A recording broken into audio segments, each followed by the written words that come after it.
fuimos llamados para vivir en su palabra.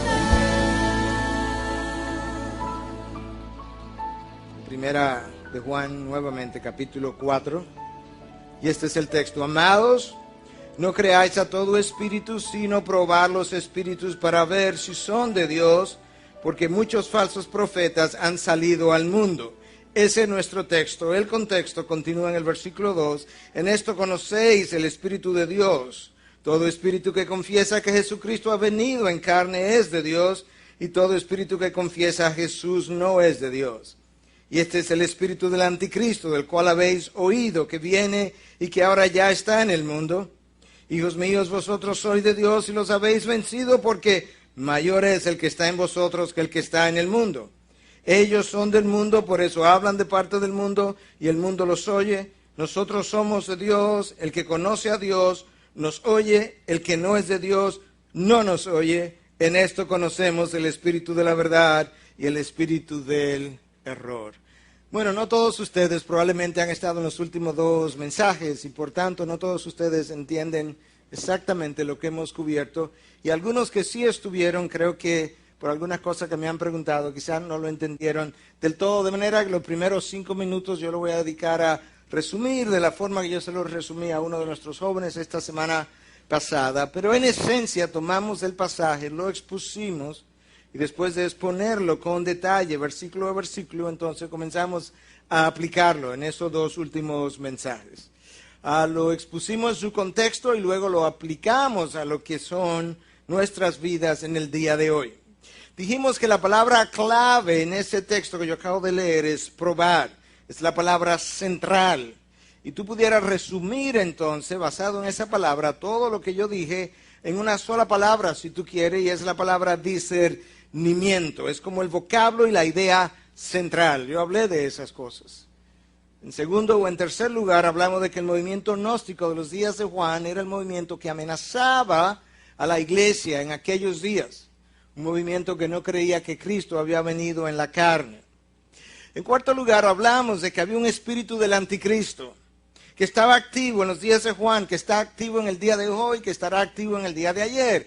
Que el espíritu del anticristo no es simplemente que Cristo no se encarnó, no vino en la carne. Esa fue la falsedad, el engaño que él trajo en ese momento.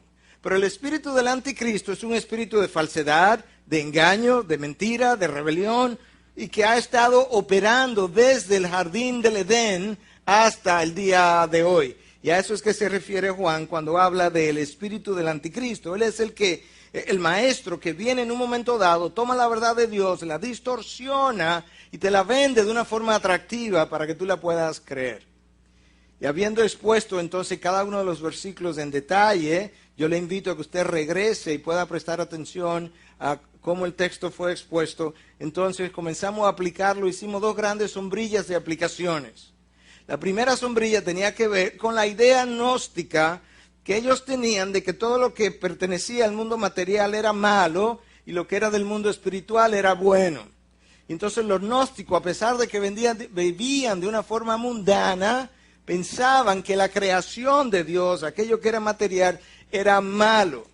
Y haciendo uso de pasajes de la palabra de Dios, cuando Pablo le escribía a los colosenses, cuando Pablo le escribió a Timoteo, dijimos que Dios declaró y sigue declarando su creación como buena. Pablo le dice a Timoteo, todo lo que Dios hizo es bueno y está ahí para que sus hijos, aquellos que creen, lo puedan disfrutar. Hablamos de todo eso en un área de las aplicaciones, para que nosotros sepamos hoy cómo podemos tener disfrutes, deleites, placeres puros, santos, que tienen que ver con la creación de Dios y no necesariamente con las formas del mundo. La segunda sombrilla de aplicación entonces tenía que ver precisamente con el hecho de que si el movimiento gnóstico no es la amenaza para la iglesia de hoy, ¿cuál es la amenaza para la iglesia de nuestros días? Esa era una de las aplicaciones. Y la amenaza es el movimiento posmoderno. El movimiento posmoderno, que yo entiendo, es un movimiento letal, mortal para la iglesia. Y yo no sé cuándo Cristo viene, yo no creo que nadie sabe esa fecha, pero este sería el movimiento perfecto para él regresar. Es un movimiento inclusivista. El cristianismo no es el único movimiento exclusivista. El budismo, el hinduismo son exclusivistas, los musulmanes son exclusivistas, el marxismo es exclusivista. No aceptan nada que no sea esa idea que ellos proponían, pero este movimiento no es de esa naturaleza. Este movimiento es inclusivista. Tú puedes tener a Buda, tú puedes tener a Mahoma, tú puedes tener a Cristo. De hecho, y tú puedes ser ateo y todos podemos aceptarnos y creer que tus valores, tus creencias son tan buenas y válidas como las mías. De manera que este es un movimiento mortal porque es no solamente inclusivista, es intelectual, es atractivo, es inteligente, es personalizado, es individualista.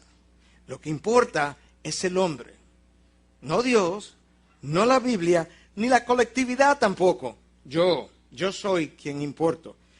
Y esa es una de las cosas que hemos hablado en otras ocasiones, como hoy en las oficinas, incluso trabajamos desconectados de lo que están alrededor, nos ponemos audífonos, no queremos que nadie nos moleste, porque lo único que importa es el yo. Eso es parte del movimiento postmoderno que cada uno de nosotros hemos ido comprando. Eso hasta ahí hemos hablado en este momento. Pero yo quiero entonces, en el día de hoy, habiendo entendido eso y habiéndolo revisado, exponer el versículo 1 una vez más. Y de ese versículo 1 centrarme en la idea de cómo probar los espíritus. Eso es lo que el versículo 1 dice, probar los espíritus para ver si vienen de Dios. Yo quiero ayudarme de un gran hombre de Dios del pasado reciente, A.W. Tozer. Él escribió un libro llamado Man, the Dwelling Place of God. El hombre, la morada de Dios. Ese sería el título. En ese libro él tiene un capítulo que ha pasado a ser un clásico en lo que tiene que ver con lo que es el probar los espíritus. Y se llama el capítulo a sí mismo, Test the Spirits, prueba los espíritus. Y él da 7 pruebas de cómo nosotros debiéramos abordar las nuevas enseñanzas que nuevos maestros nos traen. Recuerda que cuando Juan nos habla acerca de probar los espíritus, él no está hablando de demonios, él está hablando de maestros falsos profetas. Muchos han venido al mundo y muchos tenemos en medio de hoy. De manera que vamos a abordar estas 7 pruebas con una pregunta en la mente. ¿Cómo discernir los espíritus? Y con una idea o una palabra clave, otra vez, la misma, discernimiento. Esa es nuestra palabra. Tozer habla de que nosotros debiéramos probar los espíritus en relación a cómo las nuevas enseñanzas o corrientes nos afectan o afectan mi relación con Dios Padre, con Dios Hijo, con las Escrituras, con el yo, con otros creyentes, con el mundo y con el pecado. Vamos a ver si podemos desglosar eso uno a uno. Pero antes de hacer eso, escucha cuál es la razón. Yo creo que esto es una observación vital para nosotros en esta hora, que estamos hablando de estos temas. Tozer dice en ese libro que nosotros tenemos un corazón, y ese corazón es un instrumento, como si fuera un instrumento de música. Y que ese instrumento en ocasiones es tocado por Dios, en ocasiones por mi propia carne y en otras ocasiones por Satanás. Y si tú y yo somos honestos, tenemos que admitir, y si podemos discernir, y somos sabios y humildes, tenemos que admitir que en cada uno de nosotros, aún de sus hijos, en ocasiones Dios ha tocado mi instrumento, en ocasiones mi carne lo ha hecho, y en otras ocasiones Satanás lo ha hecho. Eso hace sumamente necesario que yo pueda discernir, que Dios pueda discernir mi corazón. Tomemos la primera prueba. ¿Cómo afectan las escrituras, cómo afectan las nuevas enseñanzas mi relación con Dios? Bueno, en primer lugar, la palabra de Dios nos habla de que Dios es monoteísta, un solo Dios. Nuestro sistema es monoteísta, un solo Dios, y es trinitario, Padre, Hijo, Espíritu Santo. Todo sistema que no tenga un monoteísmo y que no tenga la Trinidad no es de Dios. Lo puedo descartar inmediatamente. Ahí quedan fuera los testigos de Jehová, ahí quedan fuera los mormones y muchos otros más. porque Dios es monoteísta, pero no es trinitario en esas religiones, en esos grupos. Si tú piensas en los gnósticos de aquel tiempo, bueno, ¿qué idea tenían ellos de Dios? Bueno, no había un Dios, sino que toda alma era divina. Quedó fuera, eso no es de Dios.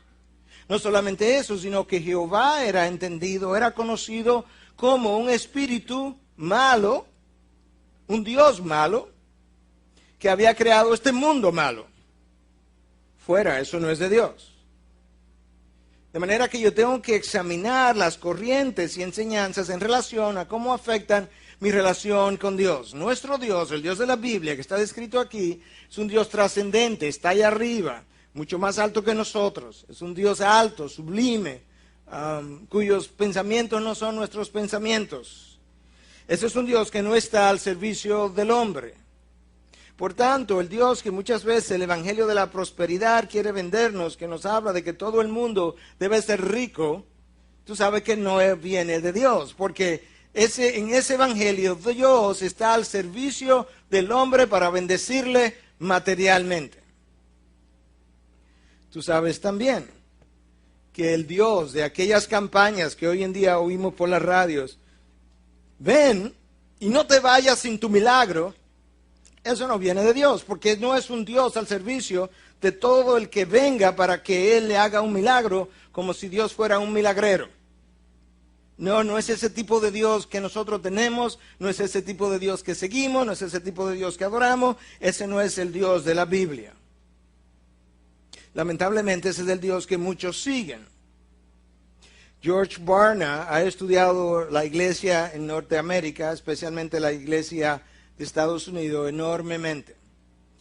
Y en su libro The Second Coming of the Church, la segunda venida de la iglesia, él dice que en esta generación, el Dios de esta generación existe solamente para la utilidad y el beneficio del hombre.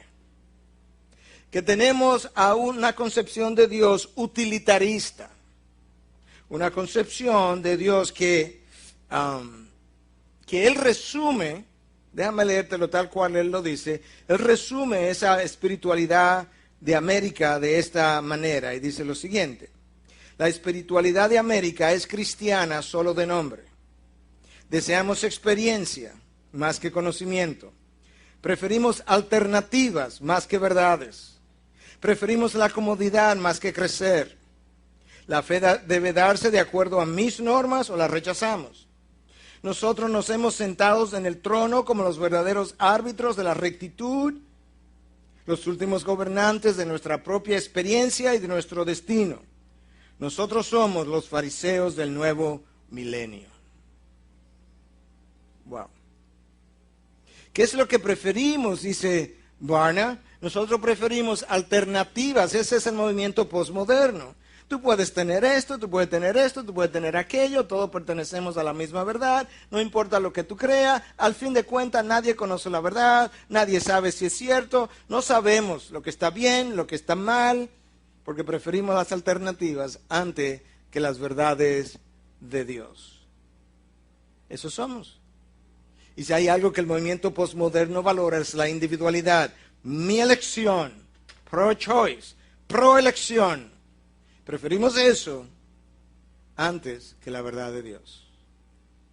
Ahí estamos, pero ese movimiento, esa enseñanza que es contraria y afecta, es contraria a la palabra y afecta mi relación con Dios, no puede venir de Dios. Robert Schuller, el pastor que ya se retiró, su hijo ha continuado de la Catedral de Cristal en California. Él dice que tenemos que crear una nueva reforma basada en una redefinición de lo que es pecado. Y pecado, dice él, que es todo aquello que le roba la autoestima al hombre. Entonces Michael Horton, que es uno de los defensores de la fe cristiana hoy, estaba conversando con él hace unos años atrás en la radio. Y le dice entonces, a raíz de oírlo hablar de todo esto, porque Schuller entiende que la teología ha errado en pensar que debe ser centrada en Dios, cuando en realidad debe estar centrada en el hombre. Parece que él se le olvidó lo que significa la palabra teología, el estudio de Dios. Si él quiere algo centrado en el hombre, tenemos que llamarlo antropología, no teología. Pero en fin, Michael Horton estaba sentado con él por 1 o 2 horas entrevistándole, y a raíz de oírle hablar acerca de esto y de la autoestima y de cómo eso es lo más importante en el hombre, él le dice: Pastor Schuller, yo quiero leerle un texto y preguntarle su opinión.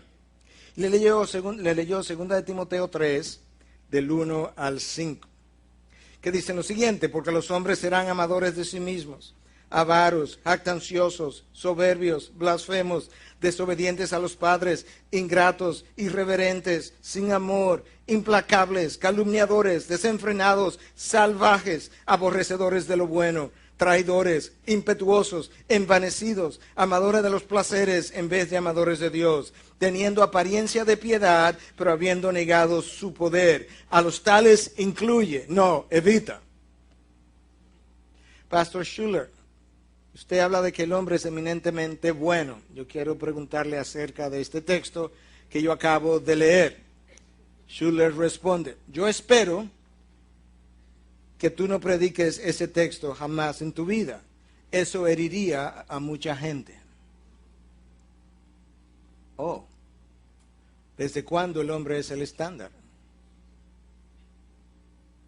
En esta generación, en este movimiento postmoderno, al hombre no lo podemos tocar, no le podemos hacer daño, no lo podemos enjuiciar, no lo podemos criticar, no podemos hacerle nada, no podemos, todo está bien. Bueno, si tu estándar es el que tú vas a usar para enjuiciar algo, entonces tú estás tomando el lugar de Dios. Pero es nuestro rol, es nuestra responsabilidad con la palabra de Dios emitir juicios de una naturaleza o de otra. Y usted lo hace continuamente, porque de la otra manera no pudiera vivir. Continuamente usted hace eso. Dios no está al servicio del hombre. El hombre está al servicio de Dios, y Dios no se ajusta a nuestros patrones culturales, a nuestros patrones de la sociedad. Dios entiende que ese hombre de la sociedad que ha crecido sin su revelación, sin su espíritu, sin su verdad, sin su guianza, que cuando Él se encuentre con Él y ahora tenga su verdad, su revelación, su espíritu, su dirección, su verdad, que Él entonces pueda cambiar todos sus patrones pecaminosos anteriores. Eso fue exactamente lo que Cristo hizo con sus discípulos. Él se pasó 3 años desenrollándolos para comenzar a enrollarlos, porque estaban mal enrollados. Y eso es lo que a nosotros nos pasa cuando venimos a la vida cristiana. Nosotros venimos con tantos patrones pecaminosos de la vida anterior que nosotros tenemos que comenzar a reaprender, a desaprender antes de aprender. El llamado de la hora es a la ley y al testimonio, no a la sociedad y sus formas. Esa es la razón por la que Dios en el Antiguo Testamento mandó al pueblo judío a no asociarse con los pueblos paganos. Esa es la razón por la que Dios en el Nuevo Testamento nos llama a no estar unidos en yugo desigual. Esa es la razón por la que al mismo tiempo en el Nuevo Testamento Pablo le dice a los corintios: sal de en medio de ellos. Precisamente porque nosotros hemos sido llamados desde el mundo hacia afuera, y Dios nos ha dado el nombre de iglesia, eclesia, en griego, llamar, fuera, kaleo, llamar. Hemos sido llamados fuera, de manera que debemos tener una cultura de Dios totalmente distinta. La secularización de la predicación es la característica de los mensajes de hoy en día. Nuestro Dios trascendente es fácil de complacer, difícil de satisfacer, decía George MacDonald. Él es fácil de complacer, difícil de satisfacer, porque para Dios sentirse satisfecho, tú tendrías que vivir perfectamente, lo cual no puedes hacer. Pero Dios conoce mis debilidades, conoce mis limitaciones, y por tanto, cuando Él me ve haciendo el mejor esfuerzo posible dentro de mis limitaciones, Él se siente complacido, pero Él no está satisfecho porque yo no estoy donde idealmente debiera estar, donde estuvo Adán la primera vez. Y menciono eso simplemente para recordarles entonces que aquellos sistemas religiosos que insisten en que mi salvación puede ser obtenida por obras, tampoco son de Dios, y eso afecta mi relación con Dios, porque obviamente mis obras nunca pueden tener la perfección necesaria para ser aceptadas por Dios como buena y válida, y si no son aceptadas por Dios como buena y válida, me dejan condenados, y por tanto no son sistemas religiosos que puedan provenir de Dios. Yo tengo que hacerlo vía Jesucristo, que vivió a la perfección, murió sin pecado y lo hizo por mí y tomó mi lugar. Esa es la verdad de Dios. El otro afecta mi relación con Dios. En segundo lugar, yo tengo que probar, yo tengo que someter las nuevas enseñanzas para ver cómo afecta mi relación con Cristo. Cristo ha sido llamado la piedra de tropiezo. Es donde todos se han tropezado, donde muchos han tenido que revisarse. Y lamentablemente, el movimiento gnóstico de aquel momento decía que Cristo no se encarnó, no vino en la carne. Cualquier movimiento religioso que no hace a Cristo verdadero hombre y verdadero Dios, no es de Dios. Él vino como Dios, se encarnó, vivió como hombre, murió en mi lugar precisamente porque vivió como hombre, y cualquier sistema religioso que no lo vea de esa manera, no es de Dios. Si Cristo no es humano, yo todavía no fue humano, y en cierta manera lo sigue siendo porque las dos naturalezas se unieron de manera inseparable, de manera que Él sigue siendo verdadero hombre, verdadero Dios, pero glorificado ahora. Si Él no fue verdadero hombre, yo todavía estoy en mis pecados, condenado a la condenación eterna. ¿Por qué? Porque entonces Él no pudo haber muerto en mi lugar. Tenía que haber sido humano para haberlo hecho. Esa concepción de Cristo entonces es importante, y hoy en día en el movimiento postmoderno y la iglesia emergente que ha sido altamente impactada por el movimiento postmoderno frecuentemente tiene una concepción personal de Cristo.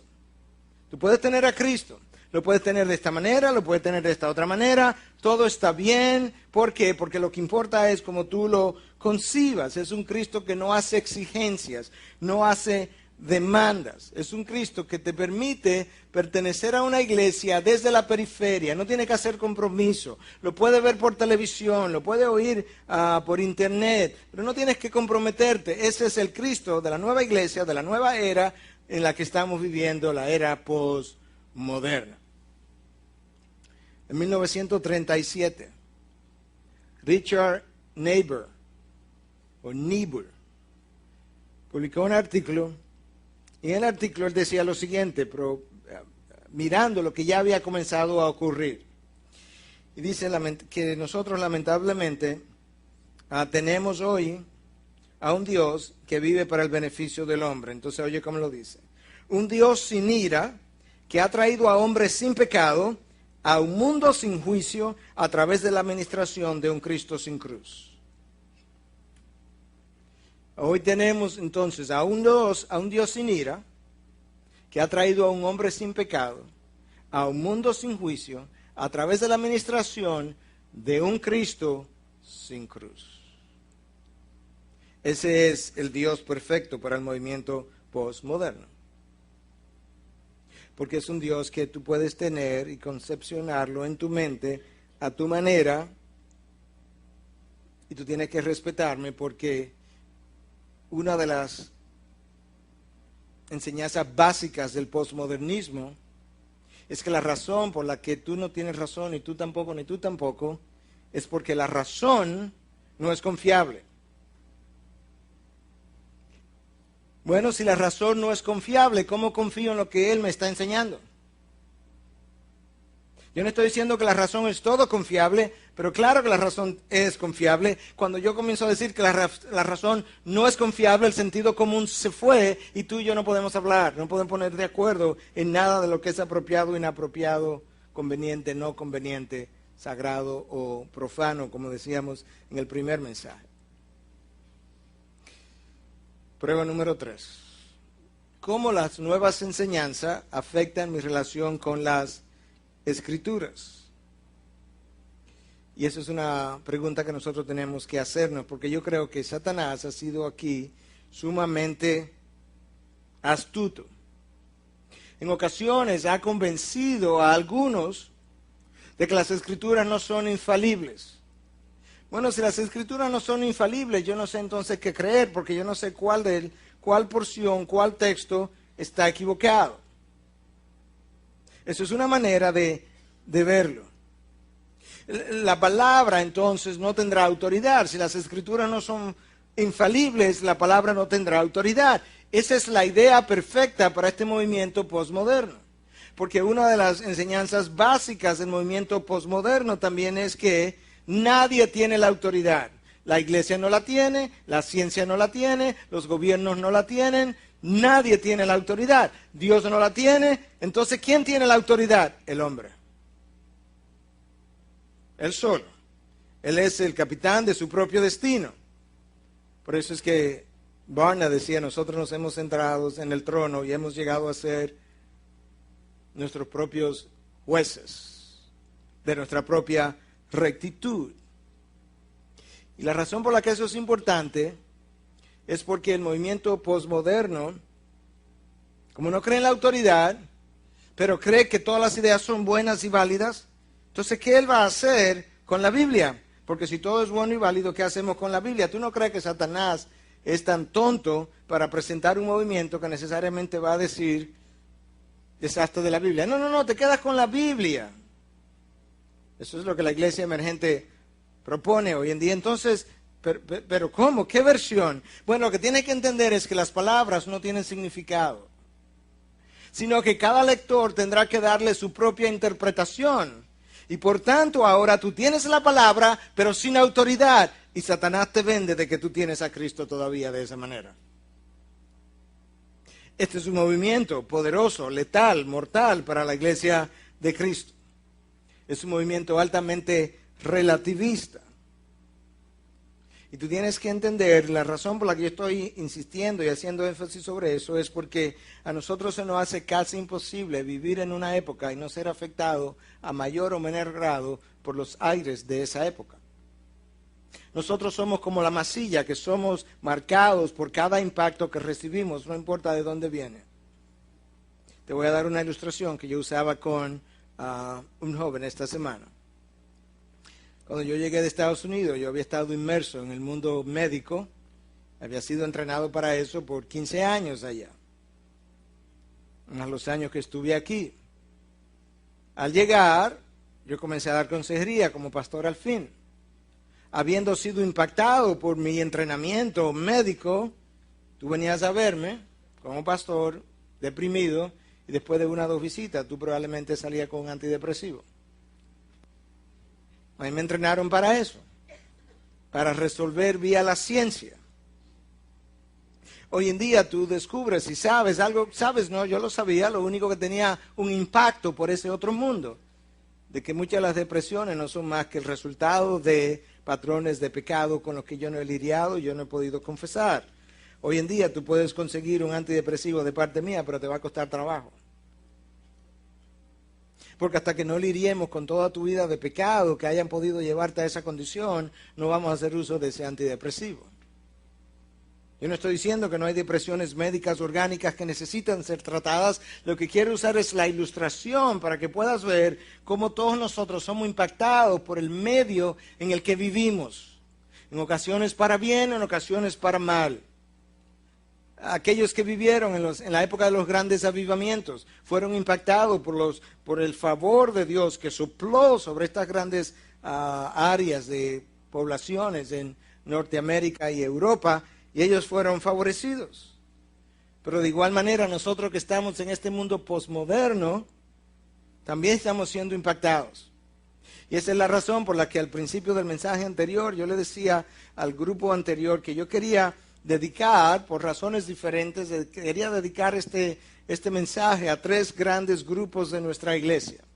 Un grupo tenía que ver con los preadolescentes, adolescentes, universitarios y profesionales jóvenes, porque ellos son los que están llevando la peor batalla de todas en mucho tiempo, porque ellos están siendo bombardeados continuamente por el movimiento posmoderno y está infiltrando sus mentes con un relativismo distinto al que existe en la sociedad. Por otro lado, quería dedicarlo, decía, al grupo de personas que son parte del ministerio de parejas de nuestra iglesia, porque le hemos dado un nuevo material. Y ese nuevo material está presentando una nueva enseñanza. La intención del autor es buena. Él quiere enseñarte algunas cosas de las cuales yo voy a hablar un poquito más adelante, pero tienes que discernir las enseñanzas a través de estas pruebas, de cualquier nueva enseñanza, de tal manera que no la vayas a mal usar o a mal interpretar. Y en tercer lugar, decía que quería dedicar el mensaje a aquellos que están trabajando desde este momento o desde antes, en el evento de junio de regreso a la cruz, porque Satanás, como ha tratado de hacer y seguirá haciendo cada vez que tenemos grandes eventos, tratará de aumentar la presión, crear disensión, crear los choques, crear los enfrentamientos, de tal manera que podamos terminar divididos, porque esa es su estrategia. No se trata de ti y de mí. Hay una batalla espiritual en las regiones celestiales, que es inmensa, que es intensa en ocasiones y de la cual nosotros tenemos que estar atentos. En la época de Juan, esta batalla se estaba librando a través de esta idea de que Cristo no había venido en la carne. En nuestros días la batalla se está librando a través del espíritu relativista de nuestros tiempos. Un espíritu que ese espíritu del anticristo ha estado desde siempre. Y ese espíritu del anticristo, entonces, el espíritu de engaño, de rebelión, de falsedad que hemos hablado. La mayor rebelión del universo fue llevada a cabo por Satanás, donde 1/3 de los ángeles de Dios se rebelaron, de acuerdo a Apocalipsis 12:4. Esa forma de rebelión divisiva, de disensión, no viene de Dios.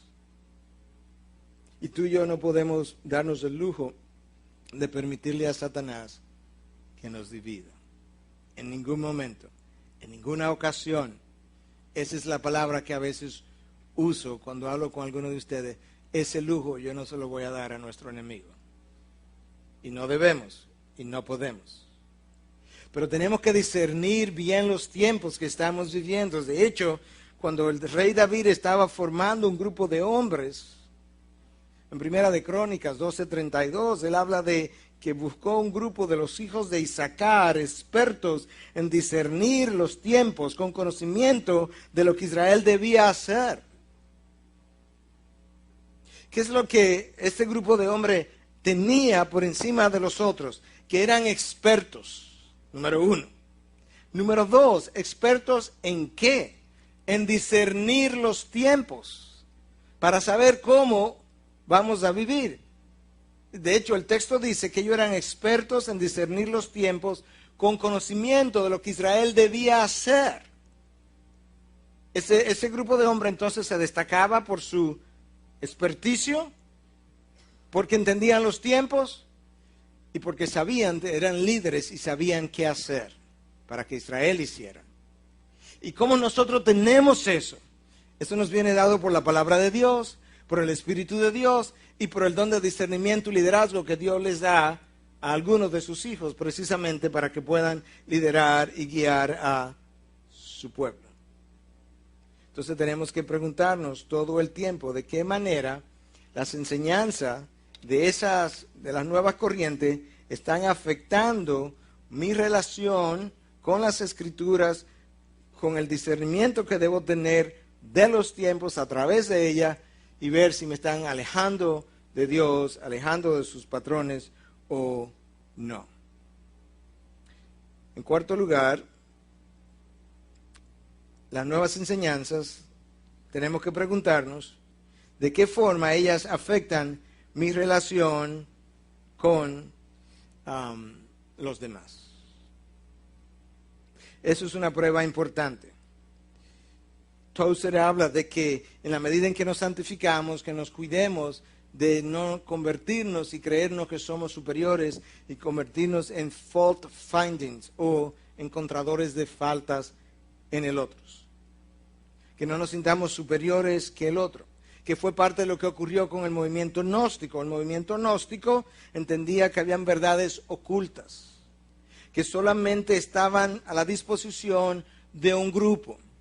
llamados gnósticos, que ellos formaban una élite.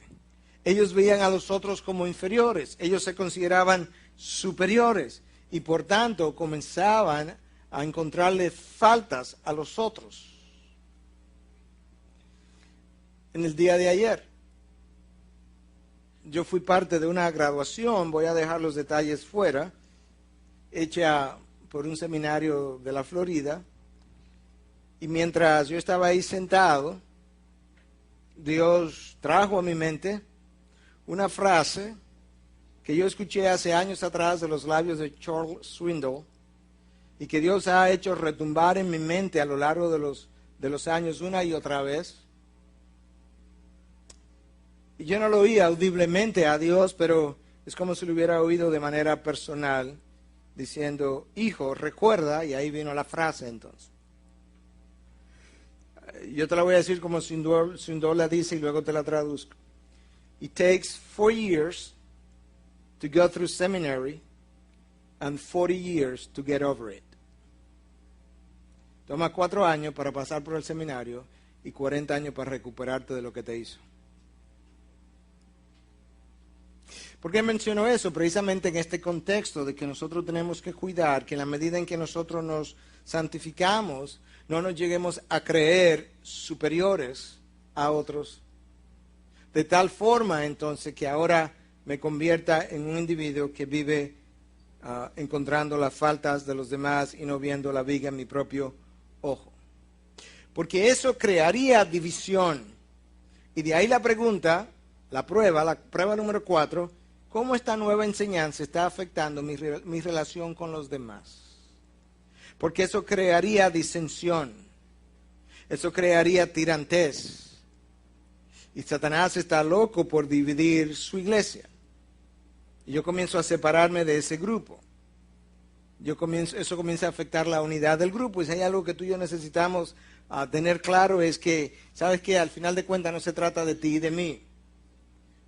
Hay batallas espirituales que nosotros no entendemos en las regiones celestiales donde se libran muchas cosas y que nos influencian a nosotros y nosotros no podemos permitir que mi corazón sea afectado por esas cosas. Por eso decía entonces que aquellos que están de mira al evento de regreso a la cruz de junio, en la medida en que el tiempo vaya pasando, las tensiones aumentarán y esa tensión irá produciendo entonces choques y nosotros tenemos que estar dispuestos, si es necesario, a ponernos en el piso, dejar que nos pasen por encima de tal manera y de tal forma, con la intención de mantener la integridad de la iglesia de Cristo. Porque el que divide, conquista, vence. ¿De qué manera estas enseñanzas están afectando mi relación con los demás? Número 5. ¿De qué manera estas enseñanzas nuevas están afectando mi relación con la carne? Gálatas 5:17 nos dice que los deseos del espíritu se oponen a la carne y los deseos de la carne se oponen al espíritu. Eso no es lo mismo que decir que la creación de Dios se opone a su espíritu, ni que el Espíritu de Dios se opone a la creación de Dios. No. Lo que está hablando Gálatas es que los deseos de mi carne caída, sí se opone a los deseos del Espíritu porque quiere tomar la creación de Dios y usarla de una manera mundana, pecaminosa. Y precisamente el libro que ustedes están estudiando en el grupo de parejas está tratando de ayudarle a entender cómo yo puedo disfrutar sanamente, puramente, lo que es la creación de Dios. Es posible que hayan enseñanzas con las cuales no estemos de acuerdo, pero la intención del libro es, para que evaluemos esta nueva enseñanza, por así decirle, que tú entiendas que hay una forma pura, santa, que no es a la manera del mundo, de nosotros poder disfrutar lo que Dios ha creado. ¿De qué manera esta nueva enseñanza está afectando mi carne? Te voy a traducir literalmente, lo voy a traducir en este momento porque tengo el texto en inglés, incluso algo que Tozer escribió con relación a esto. Es una buena regla es preguntarme si esta experiencia me ha servido para humillarme, para hacerme pequeño o para sentirme, la traducción literal sería asqueado ante mi propio pecado. Si es así, eso es de Dios. Pero si me ha dado un sentido de autosatisfacción, es falso y debe eliminarse, pensando que ha emanado de la carne o del diablo. Nada que venga de Dios va a ministrar a mi orgullo o a la autocongratulación. Si yo soy tentado a ser autocomplacido y a sentirme superior porque yo he tenido una visión impresionante o una experiencia espiritual avanzada, yo debiera inmediatamente irme a mis rodillas y arrepentirme de tales cosas.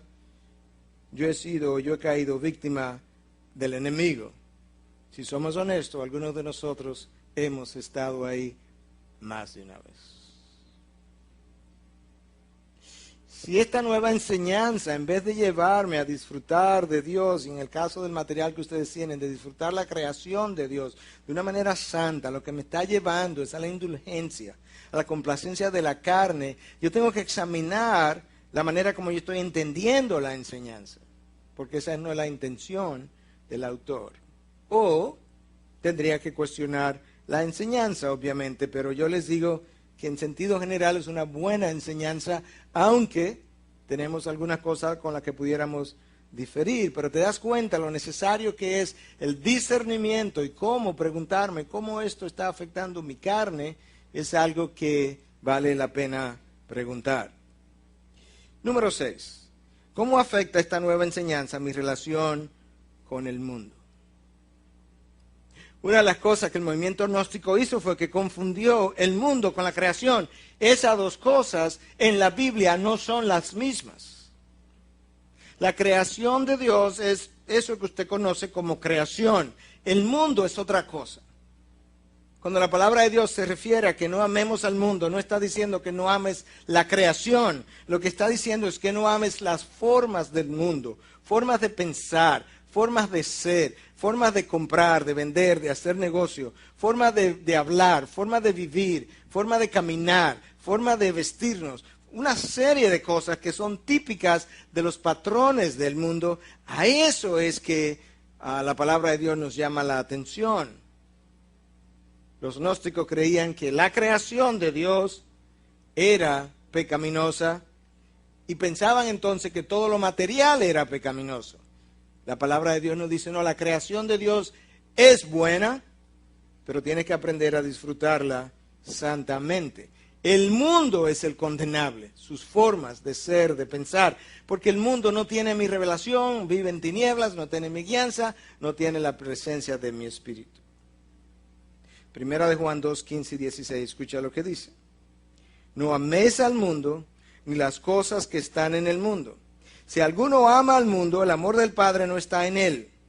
Porque todo lo que hay en el mundo, la pasión de la carne, la pasión de los ojos y la arrogancia de la vida, no proviene del Padre, sino del mundo. Pero se está refiriendo a los patrones que hoy nosotros conocemos, con los cuales vivimos. En nuestro tiempo, a las formas relativistas, inclusivistas del movimiento postmoderno.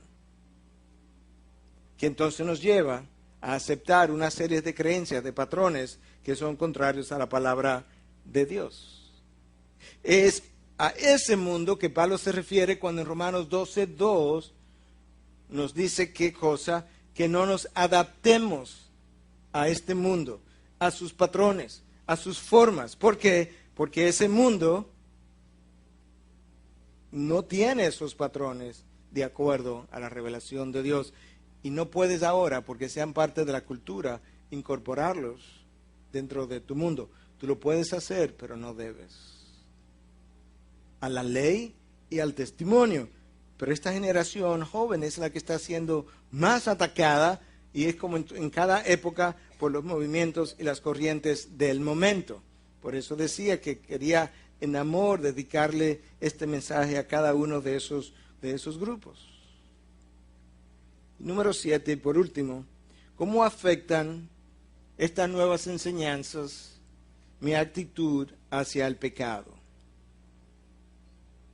Si las nuevas enseñanzas me producen una mejor pasión, un aumento de mi apreciación por lo que es la santidad de Dios y un rechazo hacia lo que es el pecado del hombre, con toda probabilidad esa enseñanza viene de Dios, porque de la carne no va a venir. No va a venir de la carne una mejor apreciación por la santidad de Dios. No va a venir del diablo, de Satanás, un mayor rechazo hacia el pecado. Entonces, si no viene de mi carne, no viene de Satanás, ¿de dónde va a venir? De Dios. ¿Y qué es lo que va a producir? Mayor aumento por su santidad y mayor rechazo hacia el pecado. De manera que no importa si es este movimiento posmoderno o si es el libro que usted está leyendo, no deben producir en usted un mayor apego y un diluir de lo que es el pecado. Deben producir todo lo contrario, un rechazo hacia lo que es lo que son las formas pecaminosas, una apreciación por lo que es la santidad de Dios, y en caso de los deleites del mundo, un mayor aprecio por lo que son los deleites sanos, puros, santos de Dios, a la manera de Dios, con relación a la creación de Dios.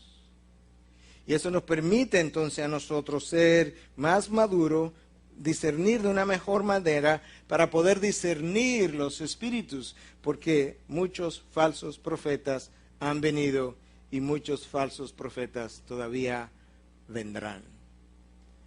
Te das cuenta que las cosas no son tan simples como parecen. Pero el movimiento posmoderno de que yo hablaba es un movimiento altamente individualista.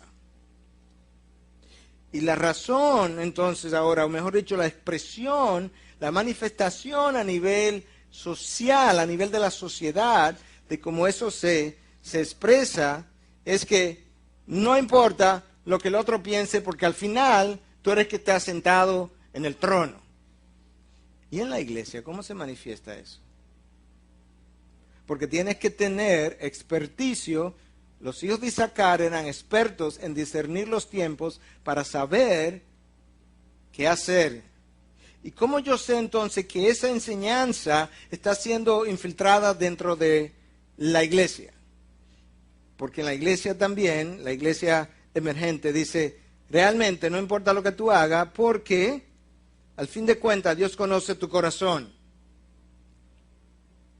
Es verdad que al fin de cuentas Dios conoce tu corazón, pero a luz de la palabra eso no es lo único que importa.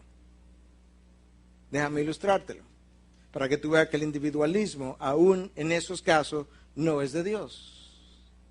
El apóstol Pablo le decía a los corintios, si van a hablar en lengua, que hablen 2 o 3 a lo más. Y si no hay nadie que interprete, pues no hable. Pablo, pero si es de Dios, yo no estoy cuestionando que sea o no sea de Dios. Lo que ocurre es que el interés personal, particular, no puede estar por encima del interés del grupo. Y si no hay nadie que interprete, el grupo no está siendo edificado. Y otra cosa, no pueden hablar todos en lenguas. 2 o 3 a lo sumo. Pero Pablo, espérate una cosa, Pablo. Si pueden hablar 2 o 3, y eso es santo porque es de Dios, ¿por qué no 5 o 6 o 7 o todos? Porque al final Dios que conoce mi corazón. Eso no es lo único importante. Pablo dice, hay otra cosa que es importante, y es nuestra vida de testimonio y nuestra apariencia. Esta es la única generación que piensa que la apariencia no tiene importancia. Sí tiene importancia. No es lo más importante, pero está en la palabra. Bueno, ¿y qué tiene eso que ver? Que si viene gente de afuera y nos ve a nosotros todos hablando en lengua, van a pensar que estamos locos. Pero Pablo, no estamos locos, es una cosa de Dios. No estoy cuestionando si eso no es de Dios. Lo que estoy diciendo es que el testimonio y la apariencia que damos externa es importante también. Pablo, ¿y entonces? Bueno, la enseñanza, de acuerdo a Pablo, es el interés individual no puede privar o primar por encima del interés colectivo de la iglesia completa. El sistema posmoderno infiltra a la iglesia y quiere que compre una versión evangélica de esa verdad.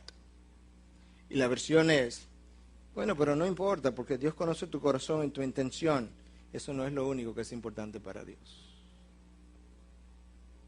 Dios quiere que su pueblo parezca cohesivo, unido, que no dé un mal tono, que no desafine, ni para los que están adentro, ni para los que están afuera. ¿Y cómo vamos a hacer eso?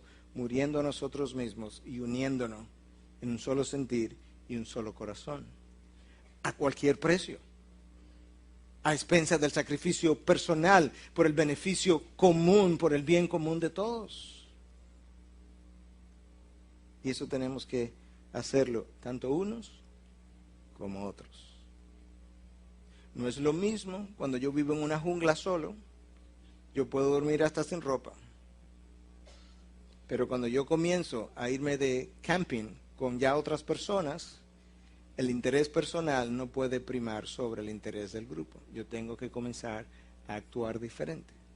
¿Te das cuenta la importancia de conocer que no podemos vivir de manera individualista? El movimiento postmoderno nos quiere de esa manera. Por eso es que tenemos que discernir los espíritus y las enseñanzas, para que nosotros podamos glorificar a nuestro Dios. Como aquel que no consideró el ser igual a Dios como alguien a que aferrarse, sino que se despojó a sí mismo. Privilegios, derechos, prerrogativas, preferencias que tenía, de las cuales él era digno, que él merecía, pero él no hizo uso de ella. ¿Por qué? Porque el interés común de la humanidad perdida era más importante que la comodidad del reino de los cielos, o el no dolor del reino de los cielos. Y él vino y se hizo parte para el bien común. ¿Te das cuenta de la importancia de discernir las enseñanzas?